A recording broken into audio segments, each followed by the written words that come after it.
My name is Douglas Little. I am the founder and perfumer for Heretic Perfume, and I'm very excited to be joined today by someone who I am completely obsessed with. His art is remarkable. He is such an incredible, magical human.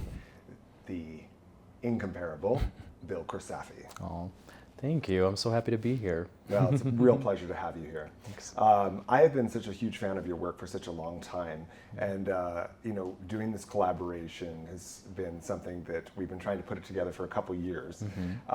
So I'd love to kind of explain to everyone a little bit about how this process came about. I was even just asking you, how did Heretic come into your world to start with? I can't remember what year it was, but I just remember finding you guys, I think through somewhere on Instagram, someone posted something, and maybe it was through the Witch Wave podcast that our friend Pam Grossman has, but I remember buying your Discovery set and was like hooked ever since. So I think this was like 2018 maybe? Oh, amazing. Yeah, a while. Yeah. So when you asked me to do a collaboration with you, I was floored because it's a dream. So thank you for having me. No, thank you. It Thank really you. is very much vice versa. Do you have a favorite Heretic fragrance? Ooh, I've been really into Poltergeist. Oh, nice. Yes, love. Nice. So That makes perfect sense. So let's unpack a little bit about you and your process, because I think as I've had the opportunity to get to know you, and we've been talking back and forth about this project, but I think it'd be great for people to understand, first of all, where did you grow up? I grew up in North Shore, Massachusetts. So lots of marshlands and little old houses in a little beach town, 30 minutes away from Salem, where I ended up living for a time after college. Makes Which, sense. yes, very much drawn there. So, yeah. Amazing. And your inspiration for your art, when did you is the mysticism and the inspiration for the occult, is that something that's been following you from childhood? Yeah, like ever since I was a little kid, I remember in kindergarten teaching other kids how to draw witches. I was like always like I couldn't get enough of it, and it was always like everything was always centered around Halloween for me. So, and like obviously then learning about Salem I used to make my mom drive me up there every weekend, and she would get so mad because she works up there too. So she's like, can you not? So it's just been following me, and I think like trying to develop my art over the years, it would always find its way back in. So like no matter what I did, it would always come out a little bit off in a way, like in the best way, like a little strange or a little like mystical, or like kind of rediscovering the magic over the years. So I just leaned into it because it made sense. So, and I think what maybe a lot of people know, but one of the things I was so delighted to find was your fine art work. Because I think what a lot of people know of your work is the viral illustrations that have this really dark sensibility, but are very humorous. But tell me a bit about your fine art work.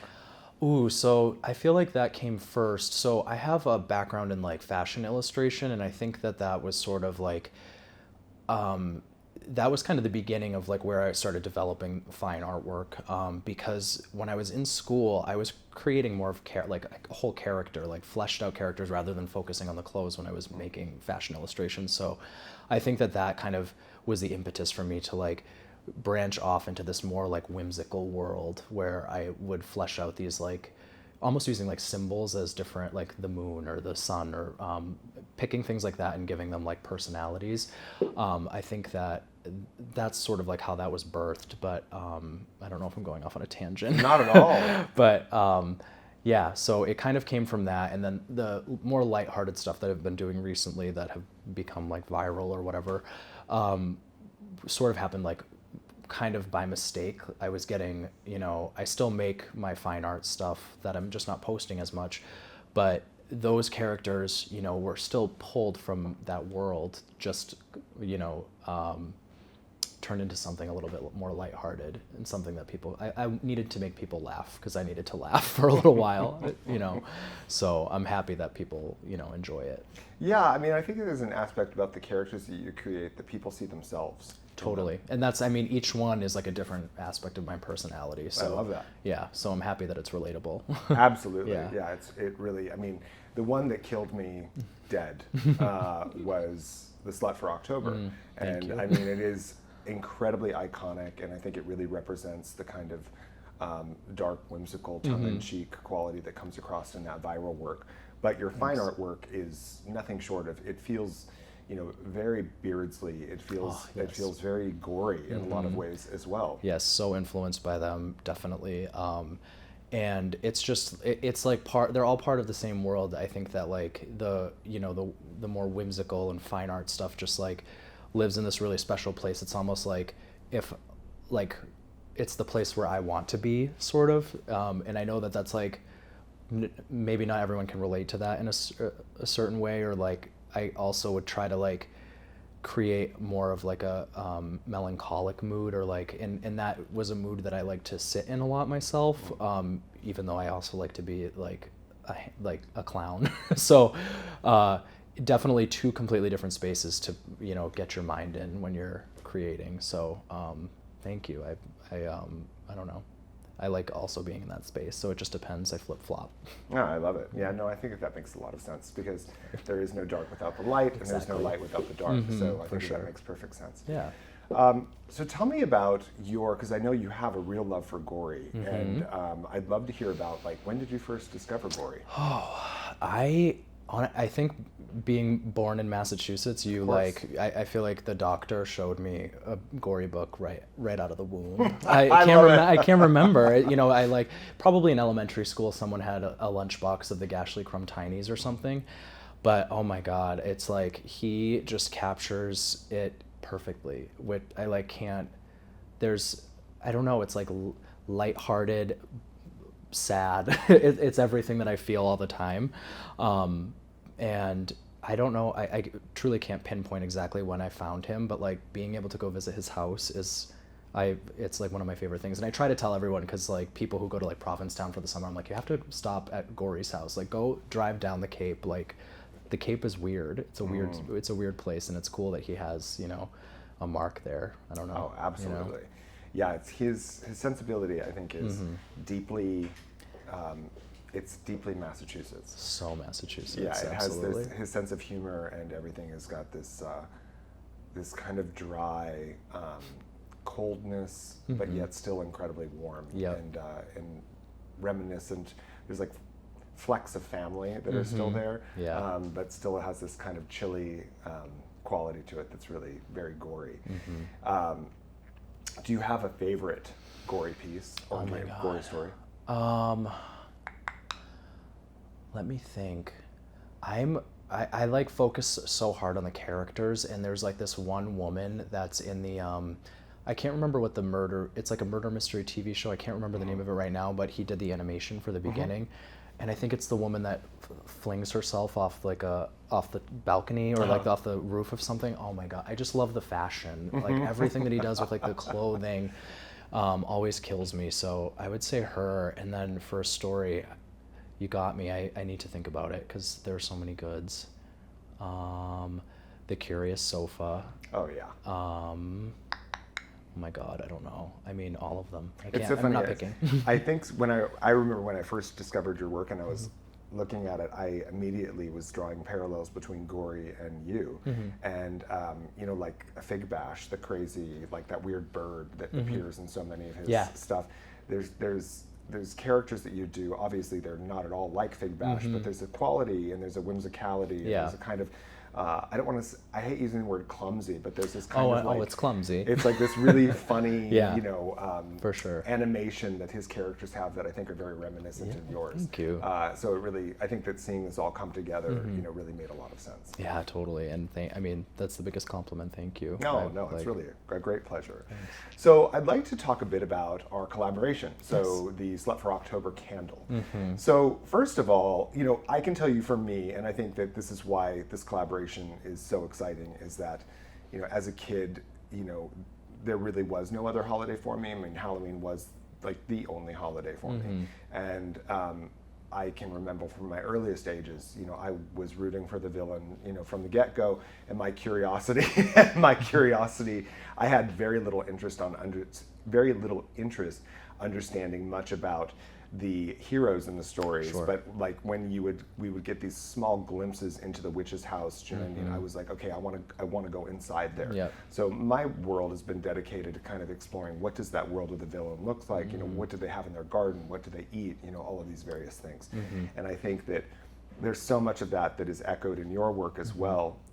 When we first started talking about the Select for October candle, and you were talking a little bit about, I was asking you questions about like, okay, so what do you think that this fragrance is going to smell like? And you had some really great adjectives. Will you tell everyone a little bit about some of the things you talked about? Yeah, and it like truly just dawned on me that I feel like this collaboration is like the perfect marriage of like the more like lighthearted work that I have been doing with like something a little bit deeper and more whimsical that you're bringing with the fragrance, which I'm, again, like I smelled, today was the first day I got to smell it, and it was like, oh my God, this is it. It's so gorgeous. So when you emailed me to ask me what, autumn or fall or like Halloween season as a whole smelled like, I immediately put myself back behind my parents' house. We have, there's like a small forest, and I would walk through. I would always wear like a cloak, play the Witch of the Woods.